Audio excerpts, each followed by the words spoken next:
Hello viewers, আসসালামু আলাইকুম। আমরা আজকেও কিছু নতুন ওয়ার্ড শিখব। তো আমরা কি জানি প্রথমে আফটার। সো আফটার মানে আমরা মোটামুটি সবাই জানি আফটার মানে কি পরে। আফটার মানে পরে।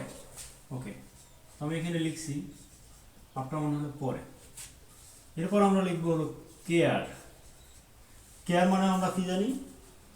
কেয়ার মানে হলো যত্ন করা। কি? যত্ন করা। যত্ন করা। ওকে, এখন এই দুইটা ওয়ার্ডকে যদি আমরা একসাথে করে দেই তাহলে কি হয়? After care. তো সরি, তো আমরা কি জানি যে আফটার মানে হলো পরে আর কেয়ার মানে হলো যত্ন করা, কিন্তু যখন আমরা একসাথে ইউজ করব যে আফটার কেয়ার, তো এইটার মিনিংটা হলো যে যখন কোনো মানুষ অসুস্থ হয়, অসুস্থ হওয়ার পরে তাকে যদি সেবা যত্ন করা হয়, তাহলে লোকটা যদি সুস্থ হয়ে যায় তখন তাকে কি বলে? After care. মানে আরোগ্য লাভের পর। কি? আরোগ্য লাভের পর। তাহলে আমি এখানে লিখে লিখছি আরোগ্য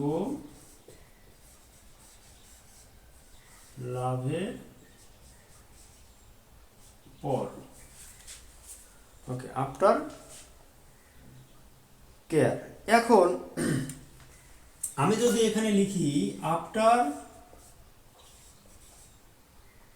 CAREER, আফটার কেরিয়ার, এটা হলো যে কর্মজীবনের পরে, অবসর জীবন, কর্মজীবনের পরে রিটায়ার্ড করলে যে টাইমটা সেটাকে বলি কি আমরা? After career. আচ্ছা, আফটার লাইফ, শেষ জীবন। আফটার লাইফ, শেষ জীবন। তো এই ছিল আজকে আমাদের ওয়ার্ড আফটার দিয়ে অল্প কিছু শব্দ। তো আশা করি ভিডিওটা ভালো লেগেছে। আর সবাইকে রিকোয়েস্ট করব, যারা আমার চ্যানেলটাকে এখনো সাবস্ক্রাইব করো নাই, প্লিজ সাবস্ক্রাইব মাই চ্যানেল। আল্লাহ হাফেজ, আসসালামু আলাইকুম।